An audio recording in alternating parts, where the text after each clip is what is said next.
So you don't have the text. No. And you said if I don't get satisfaction, according to you, which you don't have because you bought a new phone, you said I'm going to take you to small claims court. And you filed a small claims case on what date? The small claims was filed on October 31st. On what date were you served with the small claims case? I was served that Monday, I believe. By whom? His mother. Where? She came behind the bar while I was at work. And at that time, you were both still working at the same restaurant? That is correct. Were you working the same shift? No. What shift were you working? I was working my afternoon shift, so I was working the 4:30 to close shift. And what shift were you working, sir? I did not work that day, the 31st. What shift did you usually work? I worked the same shifts as Josh. So then you were both working the same shift, except for the day you was allegedly served with a small claims case. Yeah. Just answer my questions. Yes, Your Honor. Okay. Now I would like to see the small claims case. Yes, Your Honor.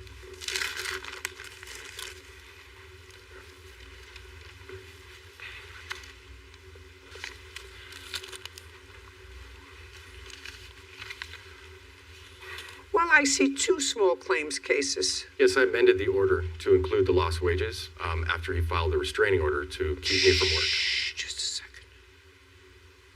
But you left things out when you filed an amended complaint. First claim you asked for, not that I'm getting involved in it, prorated rent, a loan, and your possessions, and your deposit. The second case you filed was deposit, rent, and lost wages. So I assume that you got your loan back and your possessions back. No, I didn't. I've not gotten my So you possessions just back. made a mistake. Yeah, I just amended Just the a order. mistake. All right. Now, the whole thrust of this case, the only part that I will hear, Yes, ma'am.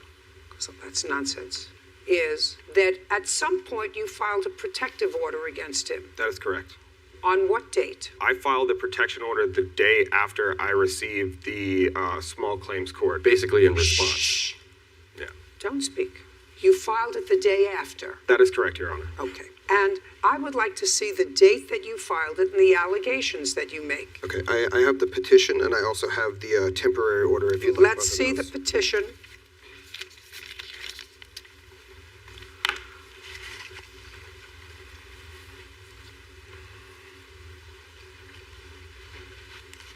Now I would like you, sir, to explain to me the reason that you filed this protective order a day after you were served with a small claims case. So the incident that occurred at my house, as it states in the petition, he was sexually harassing a house guest. Upon being asked to stop, he berated her using... Who cares? Okay. I kicked him out. Who cares? I kicked him out. I didn't feel the need to call the police because he was fine. intoxicated. I wanted the matter to end there. He made it clear that he was not going to end the matter No, there. no, just say, don't tell me what he made clear. He Yes, was ma'am. bothering somebody at your party.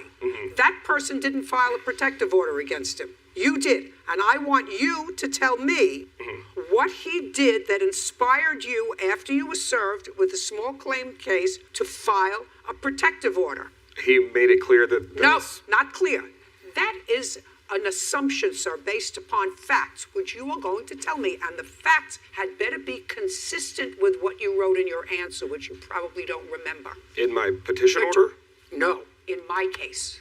Okay. In my case. So I want you to tell me specifically what Mr. Sylvester said or did to you that inspired you to file for a protective order the day after you were served with a small claims case. The day after I was served with a small claims case, it was in my belief that he was going to continue to harass me while I was at work, and therefore I filed the protection order. I want to tell you something.